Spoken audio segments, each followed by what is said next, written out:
Nama Indonesia beberapa tahun belakangan memang sering jadi sorotan. Hal itu tak lepas dari keberhasilan Indonesia menjadi pemimpin organisasi dunia seperti ASEAN dan menjadi bagian organisasi G20.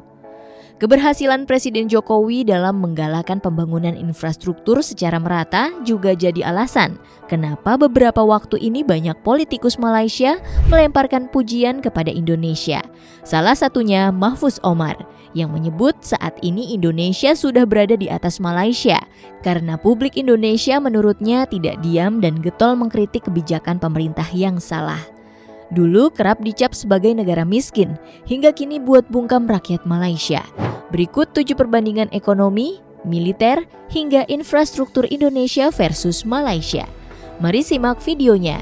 Namun sebelum ke videonya, mari klik subscribe-nya dan nyalakan notifikasinya. 1. Ekonomi. Secara keseluruhan, Malaysia mengandalkan sektor pertanian, perkebunan, dan pertambangan untuk menunjang perekonomian mereka. Negara penghasil karet terbesar di dunia ini pada tahun 2022 memiliki PDB sebesar 469,62 US dollar. Sementara untuk PDB per kapitanya sebesar 11.971,9 US dollar.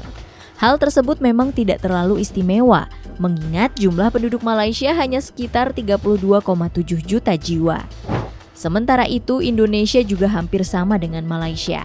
Selain pertambangan sebagai salah satu sektor yang paling berperan dari perekonomian nasional, negara satu ini juga sangat bergantung pada hasil buminya. Lihat saja, Indonesia merupakan negara penghasil minyak sawit, cengkeh, dan kayu manis terbesar di dunia. Tak heran jika PDB Indonesia pada tahun 2022 3 kali lipat lebih banyak dari Malaysia, yakni sebesar 1.390 miliar US dollar atau 19.588,4 triliun rupiah. Sementara PDB per kapitanya sebesar 4.783,9 US dollar. Pada tahun 2023, diprediksi ekonomi Indonesia akan terus meroket dan tembus ke angka 5.000 US dollar. 2. Militer. Militer Malaysia bisa dibilang kurang diperhitungkan di kawasan dunia.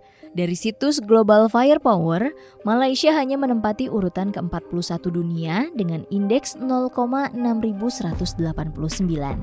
Malaysia sendiri memiliki anggaran militer sebesar 2.593.874.880 US dollar dan 237.000 personil militer dengan personil aktif sebanyak 85.000. Untuk alutista di udara, Malaysia memiliki 26 pesawat tempur, 18 pesawat angkut, dan 43 helikopter. Di darat, mereka dilengkapi dengan 48 tank dan 54 artileri roket. Sementara di laut, mereka mempunyai 2 kapal selam, 3 kapal fregat, dan 6 kapal korvet. Adapun Indonesia merupakan negara terkuat di ASEAN dalam urusan militer. Dari data Global Firepower 2023 saja, Indonesia menempati urutan ke-13 dunia dengan indeks 0,2221. Indonesia memiliki anggaran pertahanan militer 4 kali lipat lebih banyak dibanding Malaysia, yakni sebesar 8.800 juta US dollar. Jumlah personil militer sebanyak 1.080.000 orang dengan rincian 400.000 personil aktif, 400.000 personil cadangan, dan 280.000 paramiliter. Untuk alutista udara, Indonesia juga unggul dari Malaysia. Indonesia memiliki 41 pesawat tempur, 67 pesawat angkut, 176 helikopter, dan 15 helikopter tempur. Selain itu, Indonesia juga memiliki 314 tank, 63 artileri roket, dan 12.008 kendaraan lapis baja. Tak ketinggalan, di Laut Indonesia juga punya 4 kapal selam, 10 kapal fregat, dan 21 kapal korvet. 3. Angka kriminalitas. Pada tahun 2022, sebuah situs bernama Numbeo mengungkap daftar 10 kota dengan indeks kriminalitas tertinggi di Asia Tenggara. Hasilnya, dari 10 kota tersebut ada 3 kota Malaysia yang masuk dalam daftar. Ada Petaling Jaya dengan 55,53 poin di urutan ke-6, lalu ada Johor Bahru di urutan ke-5 dengan 55,96 poin, dan yang paling mengejutkan peringkat pertama diduduki oleh Kota Klang dengan 64,52 poin. Tingginya indeks kriminalitas di 3 kota Malaysia di atas berbanding terbalik dengan kota Indonesia. Di daftar tersebut hanya ada Jakarta di urutan ke-8 dengan 53,5 poin. Padahal kota Jakarta merupakan kota metropolitan dengan segudang kejahatan di dalamnya, namun masih terbilang aman bila dibandingkan kota yang ada di Malaysia. 4. Infrastruktur. Secara skala kecil saja kita bandingkan antara kota Shah Alam di Selangor dengan kota Medan di Sumatera Utara. Kedua kota ini merupakan kota terbesar ketiga di negaranya. Dimulai dari Shah Alam, kota ini memiliki banyak gedung pencakar langit dan juga masih banyak terdapat pepohonan di sudut kota. Kota ini juga memiliki pertokoan walaupun jumlahnya tidak terlalu signifikan.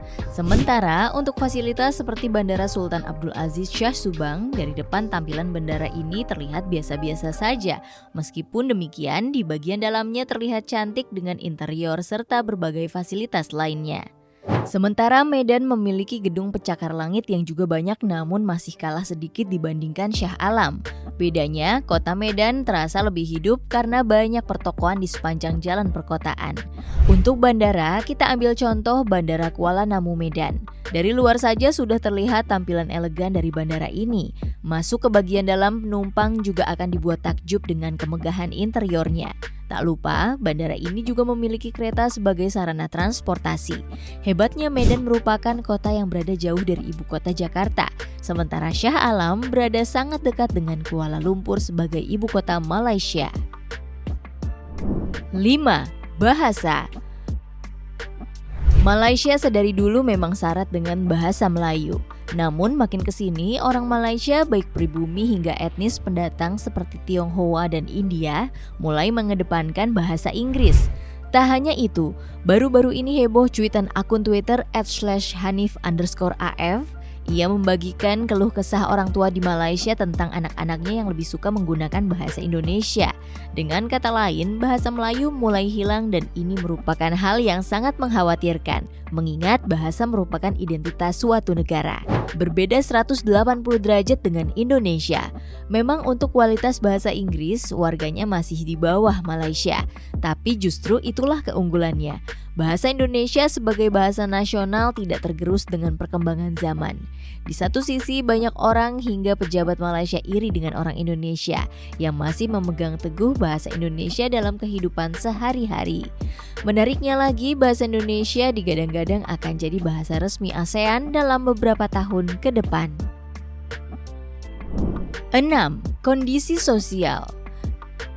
Dalam sebuah survei yang dilakukan Indeks Mundi tentang daftar 20 negara paling rasis di dunia, Malaysia ternyata menempati urutan kedua di daftar tersebut. Negeri jiran tersebut memiliki poin indeks 6,32. Selisih sedikit dengan Afrika Selatan yang menempati peringkat 1 dengan poin indeks 6,86. Salah satu kasus rasis yang cukup menghebohkan rakyat Malaysia terjadi pada 2021 lalu. Kala itu mantan PM Mahathir disebut rasis terhadap sumpit etnis Tionghoa. Sementara Indonesia juga masuk dalam daftar tersebut, tepatnya di urutan ke-14 dengan poin indeks 4,99. Sama seperti Malaysia, rasisme di Indonesia kebanyakan juga masih menyasar ke etnis Tionghoa. Tak sedikit juga yang rasis terhadap orang-orang dari kawasan Timur Nusantara.